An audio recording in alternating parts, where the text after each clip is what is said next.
أعوذ بالله من الشيطان الرجيم. بسم الله الرحمن الرحيم. الرحمن علم القرآن خلق الإنسان علمه البيان. الشمس والقمر بحسبان والنجم والشجر يسجدان والسماء رفعها ووضع الميزان ألا تطغوا في الميزان وأقيموا الوزن بالقسط ولا تخسروا الميزان والأرض وضعها للأنام فيها فاكهة والنخل ذات الأكمام والحب ذو العصف والريحان فبأي آلاء ربكما تكذبان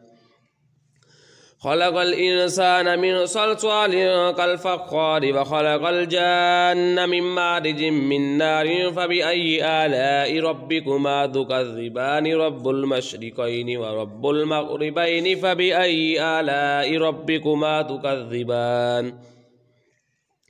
مرج البحرين يلتقيان بينهما برزخ لا يبغيان فبأي آلاء ربكما تكذبان يخرج منهما اللؤلؤ والمرجان فبأي آلاء ربكما تكذبان وله الجوار المنشآت في البحر كالأعلام فبأي آلاء ربكما تكذبان كل من عليها فان ويبقى وجه ربك ذو الجلال والإكرام فبأي آلاء ربكما تكذبان يسأله من في السماوات والأرض كل يوم هو في شأن فبأي آلاء ربكما تكذبان سنفرغ لكم أيها الثقلان فبأي آلاء ربكما تكذبان يا معشر الجن والإنس إن استطعتم أن تنفذوا من أقطار السماوات والأرض فانفذوا لا تنفذون إلا بسلطان فبأي آلاء ربكما تكذبان يرسل عليكما شواظ من نار ونحاس فلا تنتصران فبأي آلاء ربكما تكذبان فإذا انشقت السماء فكانت وردة كالدهان فبأي آلاء ربكما تكذبان فيومئذ لا يسأل عن ذنبه إنس ولا جان فبأي آلاء ربكما تكذبان يعرف المجرمون بسيماهم فيؤخذ بالنواصي والأقدام فبأي آلاء ربكما تكذبان هذه جهنم الذي يكذب بها المجرمون يطوفون بينها وبين حميم آن فبأي آلاء ربكما تكذبان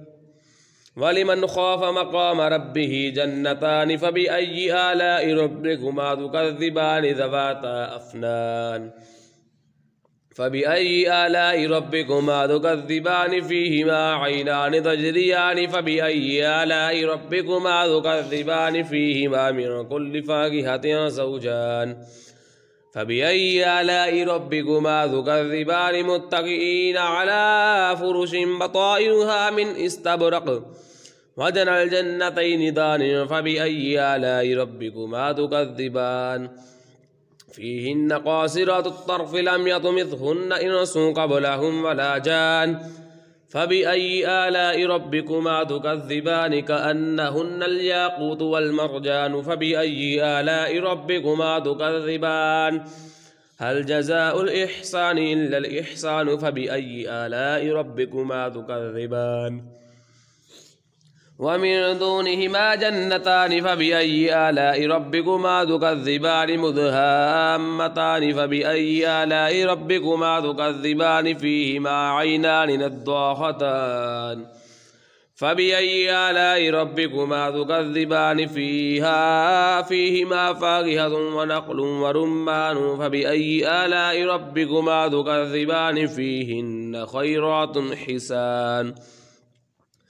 فبأي آلاء ربكما تكذبان حور مقصورات في الخيام فبأي آلاء ربكما تكذبان لم يطمثهن إنس قبلهم ولا جان فبأي آلاء ربكما تكذبان متكئين على رفرف خضر وعبقري حسان فبأي آلاء ربكما تكذبان تبارك اسم ربك ذي الجلال والإكرام. صدق الله.